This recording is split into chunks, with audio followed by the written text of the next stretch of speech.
Alors moi, ce que j'ai aimé dans mon personnage, c'est que c'est l'histoire d'une ado commune, et donc c'est un peu l'histoire de toutes les ados françaises, je veux dire, qui se cherchent, qui sont un peu centrées sur elles-mêmes, qui regardent pas vraiment autour et qui n'ont pas de culture, qui sont fixées sur Closer, Oops, sur des symboles comme Nicki Minaj, comme Rihanna, qui sont pas forcément hyper cool. Ah bon? Quand même. Et donc du coup, ce qui m'a intéressée, c'est ça, c'est vraiment d'essayer de le faire évoluer et de même comme ça montrer aux autres jeunes filles de mon âge qu'il peut y avoir autre chose que cette stigmatisation dans l'égérie féminine. On doit être en talons, hyper maquillée et pas bouger, quoi. Non, mais moi c'était surtout de participer au film. J'avais adoré Paulette en fait, et donc c'était surtout de travailler avec Jérôme Enrico. J'avais vraiment envie, et puis après le rôle, voilà, disons qu'il est difficilement rattrapable, mais il se rattrape un peu quand même. Voilà, donc c'était sympa moi j'aime bien varier les rôles, et donc voilà, c'était intéressant de faire ce personnage. Si vous deviez décrire votre personnage en 3 mots, vous diriez quoi? Explosif, intempestieux et sensible. Oui, mais non, bonne description. Oui, c'est d'accord. Moi, c'est plus compliqué de. Je veux dire un bourrin avec un petit avenir, un petit potentiel de changement quand même, quoi, on va dire. Espoir. Voilà.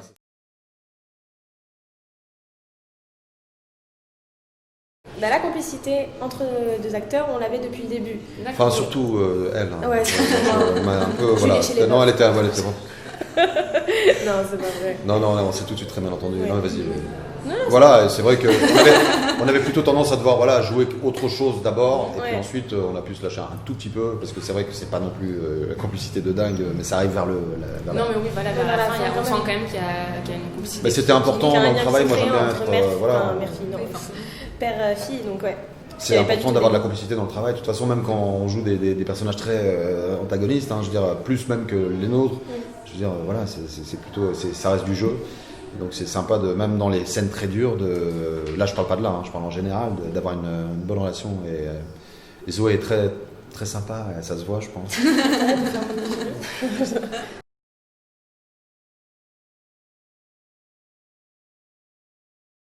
Depuis que je suis toute petite, je suis sur des plateaux de tournage, parce que mon beau-père, ma mère, ma tante font partie du milieu du cinéma. Enfin, c'est la première fois que j'étais devant la caméra, mais non, je me suis tout de suite sentie à l'aise, sans vouloir avoir le Lego, mais vraiment, je pense que oui, j'ai tout de suite été dans mon élément, vraiment.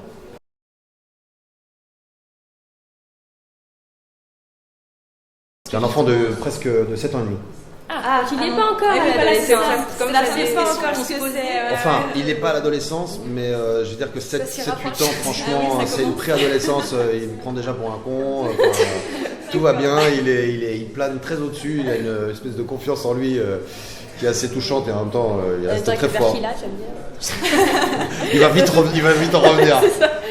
J'ai pas encore dragué mon fils à l'aéroport. Non, mais je veux dire, là on est quand même sur un père qui part de très loin, parce que finalement c'est une pièce rapportée, sa fille. C'est-à-dire qu'il il est pas père. Il va apprendre à créer un lien, on va dire. Mais c'est pas vraiment un rôle c'est pas un rôle de père, c'est un rôle de mec qui aurait pas dû l'être. Ouais, c'est ça. Et en fait, qui va peut-être juste prendre conscience de sa propre connerie un peu, et qui va peut-être le devenir mieux avec la jeune femme, la prochaine jeune femme, voilà. Mais c'est un boucher avant d'être un père, c'est peut-être pour ça que. C'est un boucher avant d'être un père. Cette phrase est violente, non? Ça pourrait être la phrase, je sais pas, je trouve quand même. Ça pourrait être la phrase du jour. Le parallèle des deux, là, je sais pas, d'un coup, c'est un boucher avant d'être un père, ça me fait Non, mais parce que c'est vrai. Ça m'effraie un peu là, tout ça. Mais j'ai une espèce de passion du cochon qui est très, voilà, qui est.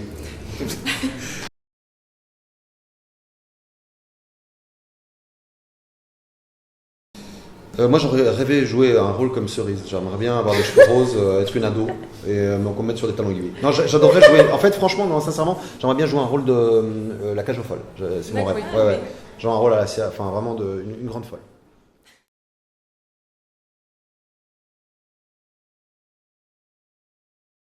Nous avons une camarade dans l'équipe qui est belge également. D'accord. Donc c'est un peu la question dédicace. Alors trouvez laquelle? C'est quoi? C'est la seule blonde, Bah oui, effectivement. ça aurait été facile, j'avoue que là j'aurais. Donc la question c'était un peu quel est votre plat belge préféré? Ça, c'est la question. Ah. Ça c'est la question. Voilà.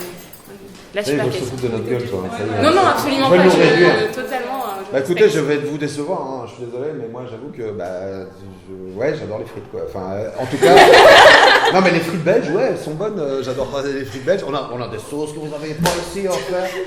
Et on a la poulie croque, hein, c'est une petite truc de. Enfin, c'est pas mal.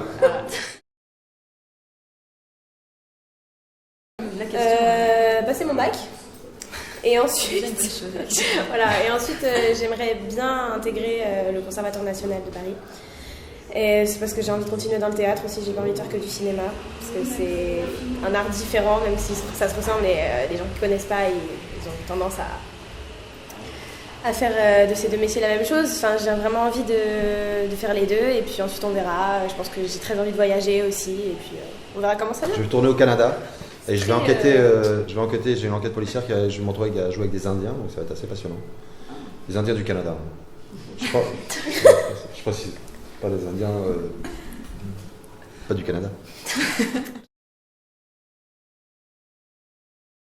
Écoutez, moi pour avoir vu déjà 2 projections publiques, franchement, juste parce que je pense que j'ai vu une petite jeune fille là de 9 ans ou une plus vieille dame, et je veux pas faire le mec qui genre c'est du tout public, mais franchement, je sais pas, j'ai l'impression que c'est bizarrement, on le dit pas trop, mais c'est un feel good movie aussi, enfin tout simplement. C'est-à-dire que j'ai l'impression que feel good movie, enfin les gens c'est agréable. Excuse-moi, c'est un truc, c'est une expression.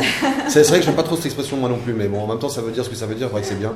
Feel good movie, quoi, donc voilà. Mais c'est vrai que les gens, j'ai l'impression, voilà, passent un bon moment et en même temps il y a cet apprentissage de la culture française pour une jeune fille qui part un peu de loin et tout ça. Donc.